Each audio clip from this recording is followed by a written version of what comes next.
প্রিয় বন্ধুরা, মজার মজার সায়েন্সের এক্সপেরিমেন্টস নিয়ে এনটিভির বিজ্ঞান ভিত্তিক অনুষ্ঠান বিজ্ঞান আনন্দ। আজকে স্টুডিওতে আমাদের সাথে যে স্পেশাল গেস্ট আছে আমাদের এক্সপেরিমেন্টসগুলোকে ফান অ্যান্ড ইন্টারেস্টিং করতে, তার সাথে পরিচয় করে দিচ্ছি। তিনি বুয়েটের শিক্ষার্থী আতিক খান। ভাইয়া, কেমন আছো তুমি? ভালো আছি, তুমি কেমন আছো? আমি অনেক ভালো আছি এবং আমি দেখতে পাচ্ছি আমরা অনেক কালারফুল স্ট্র এনেছি, পেপার এনেছি। আমরা কি এক্সপেরিমেন্ট দিয়ে শুরু করছি? আমরা আজকে বাতাস নিয়ে কিছু এক্সপেরিমেন্ট করব। আচ্ছা। এর আগে তো আমরা দেখছিলাম যে বার্নৌলিস প্রিন্সিপাল কিভাবে কাজ করে। আজকে আমরা দেখব হেলিকপ্টার কিভাবে উড়ে। ওকে, তাহলে আমরা শুরু করি। দেখো, আমার কাছে এই যে হেলিকপ্টারের প্রপেলারের মতো আমি একটা স্ট্রয়ের উপরে প্রপেলার বানাই নিছি। এটা যদি আমি একটা নির্দিষ্ট ডিরেকশনে ঘুরাই তাহলে দেখবা এটা লিফট জেনারেট করবে। ট্রাই করি। দেখছো? ওয়াও, এটা কিন্তু উড়ে সামনের দিকে চলে গেল। তো আমরা এরকম একটা চলো প্রপেলার বানানোর চেষ্টা করি এবং আমরা জানবো যে কিভাবে এটা আসলে কাজ করে। অলরাইট। আচ্ছা, বানানোর জন্য দেখো আমার এখানে একটা শীট নিয়ে রাখছি, এটা দিয়ে মূলত প্রপেলারটা বানাবো। আর স্ট্রটা ইউজ করব জাস্ট হচ্ছে গিয়ে পিসের অ্যাক্সেস হিসেবে, জিনিসটাকে হোল্ড করার জন্য। হ্যাঁ, অ্যাক্সেস হিসেবে। তাহলে ফার্স্টে আমরা প্রপেলারের জন্য একটা স্ট্রিপ এখান থেকে কেটে নিই। আচ্ছা, প্রপেলারের একটা জিনিস আমরা খেয়াল করলাম, প্রপেলারটার মধ্যে কিন্তু কিছু সার্টেন ফোলস আছে যেটার জন্য সেটাই আসলে আমাদের মেইন ইম্পর্টেন্ট থিং। নির্দিষ্ট ডিরেকশনে শুধু ঘুরাইলেই লিফট জেনারেট করবে। আমরা যদি উল্টা ডিরেকশনে ঘুরাই তখন কিন্তু লিফট জেনারেট করবে না। দেখবো আমরা এই বিষয়গুলো। চলো আমরা ফার্স্টে বানাই নেই জিনিসটাকে। ওকে, তাহলে আমি হচ্ছে গিয়ে একটা স্ট্রিপ কেটে নিচ্ছি।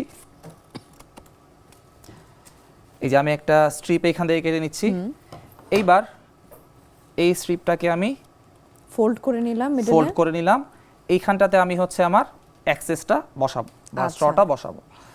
তাহলে আমি এই স্ট্রটা ব্যবহার করতে পারি। এই এতটুকু সাইজ আমার লাগবে, এই কারণে আমি এখান থেকে এতটুকু কেটে নিচ্ছি।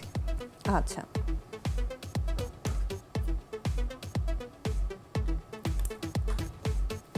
আচ্ছা, এইবার এইখানটাতে আমরা লাগানোর জন্য আমরা জাস্ট কি করব, আমরা যদি এখান থেকে স্ট্রটা সামান্য কেটে নেই এবং এই জায়গাটা বসিয়ে দেই তাহলে কিন্তু এটা ইনসার্ট করা ইজি হবে এবং একটা স্ট্যাপলার পিন দিয়ে আমি এটাকে অ্যাটাচ করে নিব। তাহলে আমি জাস্ট এটার মাঝখান থেকে হালকা একটু অংশ কেটে নিই। অলমোস্ট একটা পাজল মিলানোর মতোই। দেন আমরা জাস্ট স্ট্যাপল করে জিনিসটাকে সিল করে দিচ্ছি। জাস্ট সিল করে দিচ্ছি। খুবই ইজি এটা আসলে। যারা দেখতেছে ইচ্ছা করলে বাসায় এটা বানায় ফেলতে পারবে। এবং আমরা যখন কাটার সময় আমরা চাচ্ছি যে স্ট্রটা একদম যাতে প্লেন হয়ে যায় এবং আমার কাটতে সুবিধা হয়।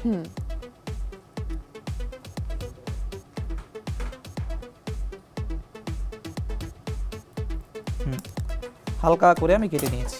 ওকে, এইবার জাস্ট আমি এখান থেকে জিনিসটাকে ঢুকে আমরা যদি সিল করে দেই, এখানটা একটু আমার হয়ে গিয়েছে। এবার জাস্ট আমরা এখান থেকে একটা স্ট্যাপল করে দিব।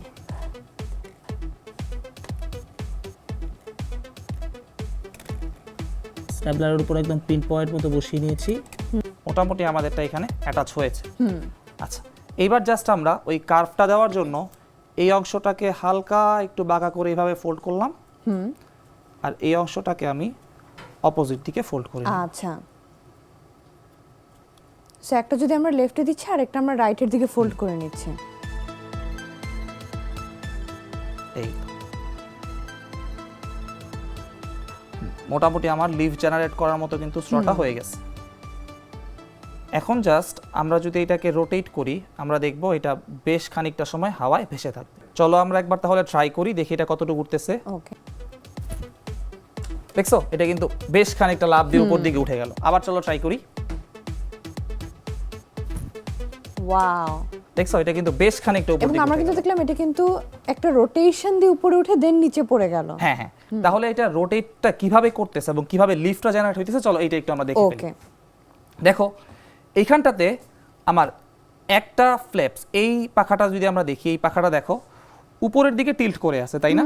তাহলে উপরের অংশটা মানে এই পাশের অংশটা আমার উপরের দিকে এবং নিচের অংশটা নিচের দিকে বাঁকা করে আছে। হ্যাঁ, একটু কিন্তু ইনক্লাইন্ড। হ্যাঁ, যখন আমি এটা এইভাবে রোটেট করতেছি তখন এইখানের যে এয়ার মলিকিউলগুলো আছে এরা বলতো এই সারফেসের সাথে বাড়ি খাইতেছে। আচ্ছা, তোমার কাছে কি মনে হয় বলতো, যদি এইরকম একটা ইনক্লাইন্ড সারফেসে এই দিক বরাবর ইয়ার ধাক্কা খায় তাহলে এটা কোন দিকে যাওয়ার কথা? এটা তাহলে এদিকে নিচের দিকে না, কারণ দেখো এই বরাবর যদি কোনো ইনক্লাইন্ড ইয়ার ধাক্কা খায় মলিকিউল, এটা অবশ্যই নিচের দিকে পাস হবে। এই কাজটাই কিন্তু এখানে হইতেছে, যখন মলিকিউলগুলো এই বরাবর ধাক্কা খাইতেছে ও কি নিচের দিকে চলে আসছে, তখন নিচের দিকে প্রেসারের জন্য কিন্তু জিনিসটা উপরে উঠছে, তাই তো? নিচের দিকে আমাদের কি হইতেছে, দেখো ইয়ার ফ্লো যেহেতু নিচের দিকে হইতেছে, তার মানে উপরের ইয়ারগুলা নিচের দিকে ফ্লো করতেছে, তাহলে এইখানে আমার ইয়ারের ডেনসিটি বেড়ে যাইতেছে এবং এইখানে আমার প্রেসারটা বেড়ে যাইতেছে, যেহেতু ইয়ারটা নিচের দিকে ফ্লো হইতেছে। আর উপরের দিকে ইয়ারটার ডেনসিটি কমে যাইতেছে, তাহলে এইখানে ইয়ারের যে প্রেসারটা এটা কমে যাইতেছে। ইয়ার সব সময় বেশি প্রেসার থেকে কম প্রেসারের দিকে কি বলতো ধাবিত হওয়ার চেষ্টা করে, তাহলে এই ইয়ারগুলা উপরের দিকে আসার চেষ্টা করতেছে। এই কারণেই কিন্তু আমরা একটা লিফট জেনারেট করতে পারলাম এবং এটা উপর দিকে চলে গেল। তুমি যদি উল্টা ভাবে দাও, যেমন আমি এতক্ষণ এই বরাবর এটাকে ঘুরাইতেছিলাম, এইবার আমি যদি এটাকে উল্টা ভাবে দেই তাহলে দেখবা এটা হবে না। ওকে, দেখছো উল্টা ভাবে দিলে কিন্তু লিফট জেনারেট করবে না, উল্টা নিচের দিকে পড়ে যাবে। তাহলে এই যে হেলিকপ্টার যে উড়ে, ওর কিন্তু ব্লেডটা যে ওর যে পাখাটা, ওই পাখাটা শুধু একটা ডিরেকশনে ঘুরলেই কিন্তু লিফটটা জেনারেট করতে পারবে। আচ্ছা, এইবার একটা জিনিস দেখো তো, যখন আমরা এটাকে উপর দিকে যখন উড়াইতেছি তখন একটা জিনিস কি খেয়াল করতেছো যে এই স্ট্রটাও কিন্তু তার সাথে সাথে ঘুরতেছে। হ্যাঁ, তাহলে হেলিকপ্টার যখন আমরা উড়াই আমাদের বডিটা কিন্তু মুভ করছে না। হ্যাঁ, এইটা কেন হয় তোমার কি মনে হয় বলো তো? আমার কাছে তো মনে হয় এখানে কি কোনো কিছুর সাথে অ্যাডজাস্ট করা আছে যেটা রোটেট করতে পারে ফ্রিলি। আচ্ছা, তুমি দেখো, তুমি যখন হেলিকপ্টার দেখছো, হেলিকপ্টার কি শুধু একটা পাখাই থাকে নাকি না আরো পাখা থাকে?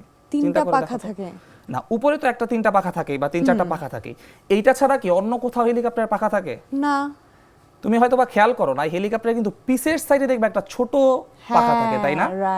ওই পাখাটাই কিন্তু ওই হেলিকপ্টারের বডিটা ঘুরে যেতে চায়, কিন্তু ওই পাখাটাই কিন্তু তাকে অ্যাডজাস্ট করে যাতে সে বরাবর বা স্টেবল থাকতে পারে। ভাইয়া, তুমি আমাদেরকে হেলিকপ্টারের ফ্লাই করার মেকানিজমটা বুঝালে এত ইজিলি, তোমাকে অনেক ধন্যবাদ। আমরা নেক্সট কি এক্সপেরিমেন্ট দেখব?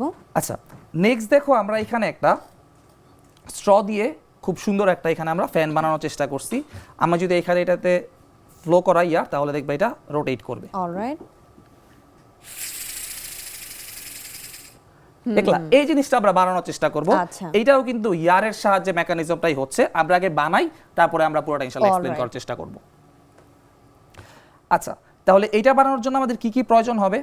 আমাদের এই একটা স্ট্র আছে যেখান থেকে আমি এয়ার ফ্লো করতেছি, আর রোটেট করার জন্য এই আরেকটা স্ট্র। আচ্ছা, দুইটা স্ট্র লাগবে এবং ইয়ারগুলোকে ঠিক ডিরেকশনে ফ্লো করানোর জন্য আমি এখানে দেখো টেপ দিয়ে সিল করে নিয়েছি, টেপ দিয়ে সিল করে নিয়েছি। আচ্ছা, ঠিক আছে, চলো আমরা এটা খুলে দর্শকদের একটু দেখাই।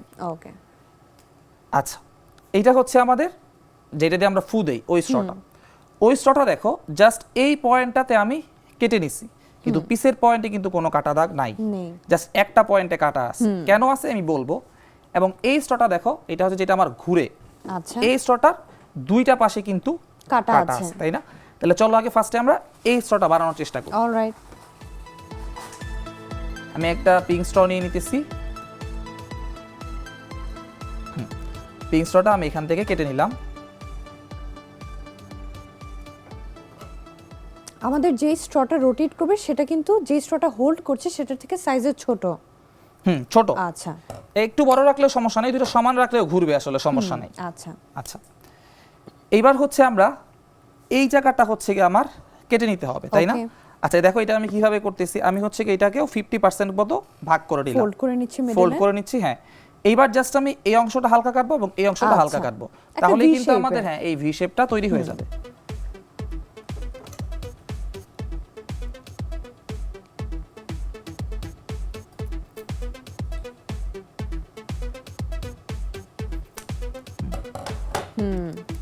আমরা দুইটা শেপই মোটামুটি কেটে ফেলছি। আচ্ছা, এবার আমাদের কাজ হচ্ছে এই জায়গা দুইটা কি করা, সিল করে নাও। তাহলে সিল করার জন্য আমি কস্টেপ ইউজ করি। সিল করাটা নিশ্চয়ই এখানে খুবই ইম্পর্টেন্ট, না হলে তো এয়ারটা বের হয়ে যাবে। সিল করাটা খুবই ইম্পর্টেন্ট। সিল করার পরে এখানে আবার একটু কাটতেও হবে। কেন কাটতে হবে আমি বলতেছি, তুমি একটু ধরো, আমাকে হেল্প করো।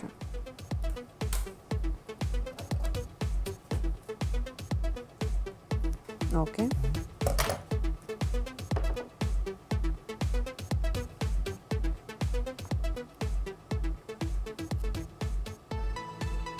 আচ্ছা, আমাদের যতটুকু লাগবে আমরা কেটে নিব। আমরা মোটামুটি সিল করে নিছি।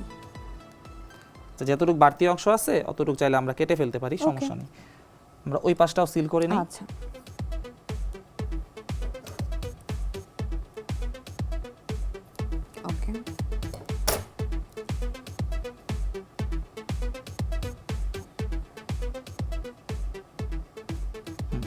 মোটামুটি সিল করে নিছি। এবার যতটুকু বাড়তি টেপ আছে এটা আমি কেটে নিই। আচ্ছা,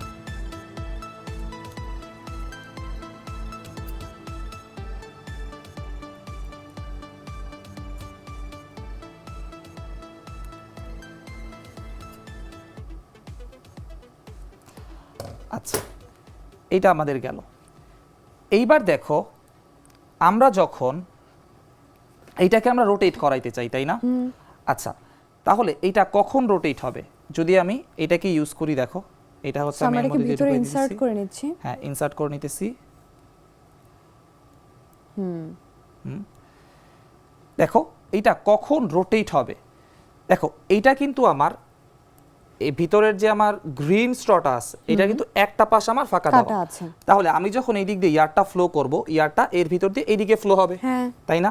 আচ্ছা, এইবার আমি যদি এই অংশটা কেটে দেই তাহলে এয়ারটা নিচ দিক দিয়ে বের হয়ে যাবে না? তাহলে নিচ দিক দিয়ে বের হইলে ও এই দিক বরাবর একটা রোটেশন দেওয়ার চেষ্টা করবে, তাই না? তাহলে আমার এই পাশের অংশটার এই অংশটুকু কাটতে হবে। আচ্ছা, বাট এটাকে আমরা একটা সাইডেই কেটে নিব শুধু? দুইটা সাইডই আমার কাটতে হবে, কারণ হচ্ছে আমার তো রোটেট করবে, রোটেট করে এটাও তো এই পাশে আসবে, কিন্তু দুইটা সাইডই অপোজিট কাটতে হবে। যেমন আমি এই সাইডটা কেটে নিচ্ছি, এটা খুবই অল্প করে কাটলে ভালো। হ্যাঁ, এই পাশটা কেটে নিচ্ছি, তাহলে এইটার আমার এই সাইডটা কাটতে হবে।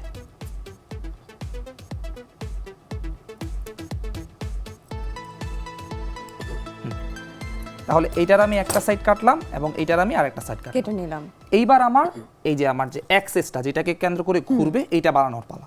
তাহলে এটার জন্য আমি একটা গ্রিন স্ট্র নিয়ে নিই। আচ্ছা, এই যে আমার গ্রিন স্ট্রটা, এটাকে আমি এটার সাইজ করেই কাটে নেওয়ার চেষ্টা করতেছি। সিমিলারলি আমরা জাস্ট একটা জায়গায় কাটবো এন্ড দেন এটার মাউথটা একটা সাইড সিল করে দিব। সিল করে দিব যাতে আমার এয়ার ফ্লোটা শুধু আমি যেই ছিদ্রটা কাটছি ওই দিক বরাবর যাতে এয়ার ফ্লোটা হইতে পারে। কেটে নিলাম। এইবার আমরা এই জায়গায় একটা হোল করার চেষ্টা করব জাস্ট। তাহলে এইখান থেকে আমি করে নিচ্ছি।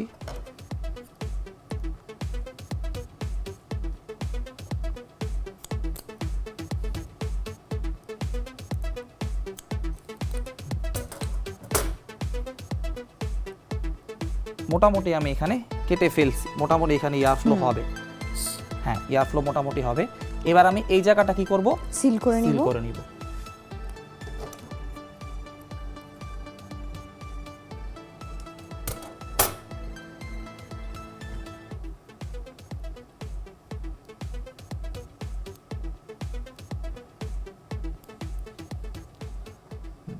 তাহলে এয়ারটা জাস্ট আমার এই দিক বরাবরই ফ্লো হইতে পারবে। এইবার আমরা এইটাকে ঠিক জায়গা মতো চলো সেট করার চেষ্টা করি। ওকে,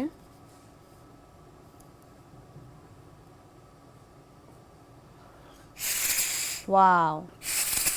এই যে দেখো যখনই আমি ফু দিয়েছি তখন এইটা রোটেট করা শুরু হয়ে গেছে, তাই না?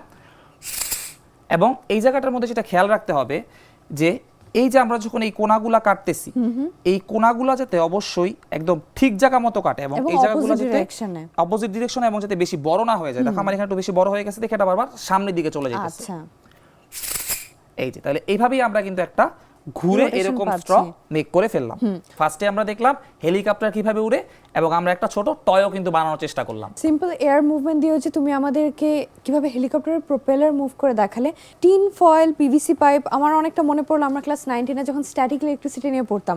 আমরা কি স্ট্যাটিক ইলেকট্রিসিটি নিয়ে কোনো এক্সপেরিমেন্ট দেখব? হ্যাঁ, এখন কিন্তু আমরা স্ট্যাটিক ইলেকট্রিসিটি নিয়ে এক্সপেরিমেন্ট দেখব। এটা আমরা অনেকেই হয়তোবা ছোটবেলায় করছি, তো আমরা অনেক কয়টা 3টা এক্সপেরিমেন্টের মধ্যে ডিজাইন করার চেষ্টা করছি স্ট্যাটিক ইলেকট্রিসিটি। অলরাইট, তাহলে আমরা শুরু করি।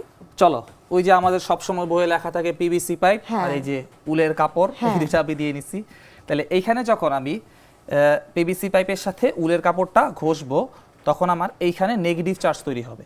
মানে পিভিসি পাইপ ও কি করবে, ইলেকট্রনগুলো গ্রহণ করবে কেটে থেকে উলের এই কাপড়টা থেকে। ও পজিটিভ চার্জে চার্জ দিতে হবে আর ও কি নেগেটিভ চার্জে চার্জ দিতে হবে। সো ইন্ডাকশন অফ ইলেকট্রিসিটি এখানে হচ্ছে। এবং দেখো আমরা যদি এই স্ট্রটাকেও ইউজ করি, এই স্ট্র এর ক্ষেত্রে হচ্ছে এটা প্লাস্টিক, এখানে যদি আমরা ঘষি তাহলে হচ্ছে গিয়া ও ইলেকট্রন নিবে, ও হচ্ছে নেগেটিভ চার্জে চার্জ দিতে হবে এবং এই যে উলের কাপড়টা সে হচ্ছে পজিটিভলি চার্জড হয়ে যাবে। আচ্ছা, ঠিক আছে, তাহলে চলো আমরা আগে এই স্ট্রটাকে আমরা হাতের মাধ্যমে ঘোরানোর চেষ্টা করি। আচ্ছা, তাহলে ফার্স্টে আমি এর মধ্যে নেগেটিভ চার্জ ইনডিউস করে নিচ্ছি। অলসো এটা কি যে কোনো ধরনের কাপড় দিয়ে হতে পারে নাকি স্পেসিফিক্যালি উলের কাপড়ে আমাদের এখানে দরকার কিন্তু হবে? আমাদের উলের কাপড়ই লাগবে। আচ্ছা। আমাদের হচ্ছে দুইটা ম্যাটেরিয়ালস আমরা কি কি দিতেছি এর উপর ডিপেন্ড করে যে কোনটা নেগেটিভ চার্জ হবে আর কোনটা পজিটিভ পজিটিভ চার্জ চার্জ হবে।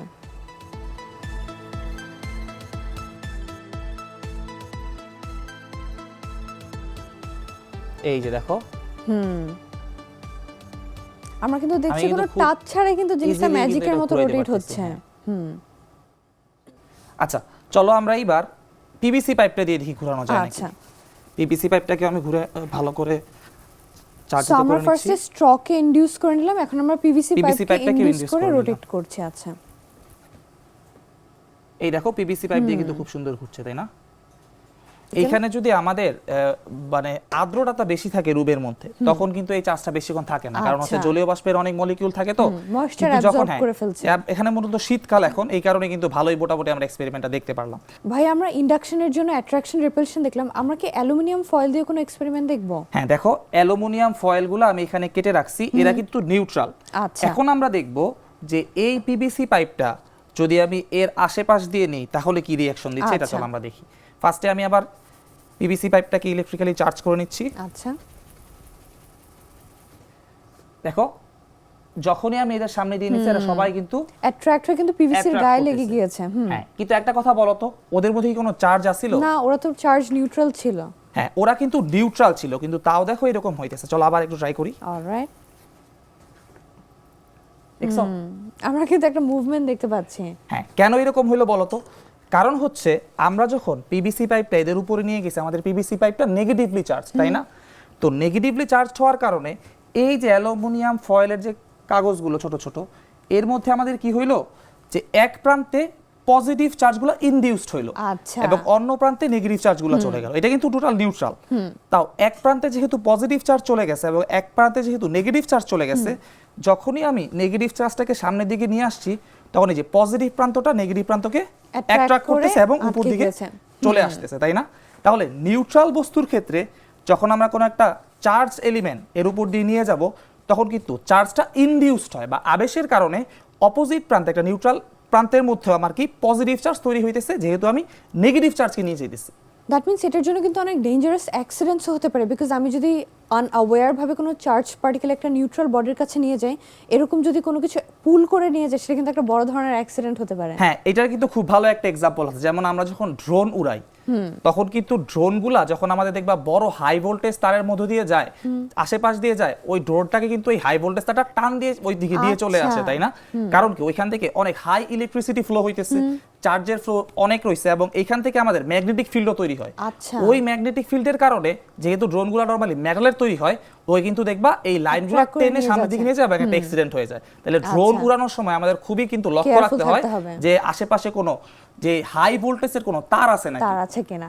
ভাইয়া আমরা এই এক্সপেরিমেন্টটা দেখলাম, আমরা ফাইনালি কি আরো একটু ভালো করে বোঝার জন্য কোনো এক্সপেরিমেন্ট দেখতে পারি? দেখো এইখানটাতে আমরা এই যে একটা ক্যান নিয়ে রাখছি এবং এই জায়গায় আমরা চেষ্টা করব এই ক্যানটাকে ঘুরিয়ে এক জায়গা থেকে আরেক জায়গায় মুভমেন্ট সো করতে। রোল করে আমরা একটা ডিসপ্লেসমেন্ট হ্যাঁ, করছি। আচ্ছা, চলো দেখি এটাও আমরা চার্জ দিয়ে করার চেষ্টা করব। ওকে। আমাদের এখানে ক্যানটাও কি চার্জ নিউট্রাল? চার্জ ক্যানটা এখন চার্জ নিউট্রাল আছে। আচ্ছা। আমি চেষ্টা করব ওকে সামনের দিকে নিয়ে আসার জন্য আচ্ছা। এই পিভিসি পাইপটা ইউজ করে। সো আমরা অ্যালুমিনিয়াম ফয়েল দিয়ে যেটা করলাম, আমরা এখন জাস্ট এটা একটা জুম ভার্সন দেখছি। হ্যাঁ, আমরা চাচ্ছি যে চার্জে কতটা শক্তিশালী এটা থেকে আরো ভালো বোঝা যাবে। আমি হচ্ছে এইখানে নেগেটিভ চার্জে চার্জ দিতে করে নিতেছি পিভিসি পাইপটা এবং এটাকে আমি যাব যে ও যাতে সামনের দিকে চলে আসে। আচ্ছা। এই দেখো আমরা কিন্তু দেখছি কোনো টাচ করা ছাড়াই কিন্তু খুব জোরে একটা ডিসপ্লেসমেন্ট হচ্ছে। হ্যাঁ, তাইলে হচ্ছে কি দেখো এই চার্জের কিন্তু ভালোই শক্তি আছে। আকর্ষণ বলটাকে কাজে লাগায় আমরা একটা ভারী ক্যান, মোটামুটি এটার ওয়েট আছে, এই ক্যানটাকেও কিন্তু আমরা এক জায়গা থেকে আরেক জায়গায় নিয়ে যেতে ডিসপ্লেস করে নিয়ে পারছি। আসতে আমার পারতেছি। একটা কোশ্চেন আছে, কেন ক্যানটা রোল করছে কিন্তু এভাবে ডিসপ্লেসড হচ্ছে না? আচ্ছা দেখো, কারণ ক্যানটার উপরে যখন ফোর্স অ্যাপ্লাই হইতেছে, ক্যানটার এই সব জায়গাতে কিন্তু ফোর্স অ্যাপ্লাই হইতেছে। আচ্ছা। এখন এই সব জায়গাতে ফোর্স অ্যাপ্লাই হইতেছে কিন্তু এই সব নিচের পার্টটাতে কিন্তু ফোর্স অ্যাপ্লাই হইতেছে হচ্ছে না। না। তাহলে এই কারণে স্বভাবতই এই পার্টিকেলগুলো সামনের দিকে আসার চেষ্টা করতেছে। তাহলে আমার এটা সামনে আসার জন্য যেহেতু এই দিকে কোনো ফোর্স অ্যাপ্লাই হইতেছে না এবং এই দিকে ফোর্স অ্যাপ্লাই হইলেও ফ্রিকশন তাকে অপোজ করতেছে, এই কারণে কিন্তু ক্যানটার আমরা এই দিক বরাবর এই একটা রোলিং মুভমেন্ট রোটেশন আমরা দেখতে পাচ্ছি। ভাইয়া আজকের এপিসোডে তুমি আমাদেরকে হেলিকপ্টারের প্রপেলার কিভাবে কাজ করে দেখালে এবং ম্যাগনেটিক ফিল্ড এবং স্ট্যাটিক ইলেকট্রিসিটির যে রিলেশনশিপটা সেটাও দেখালে, তোমাকে অনেক ধন্যবাদ।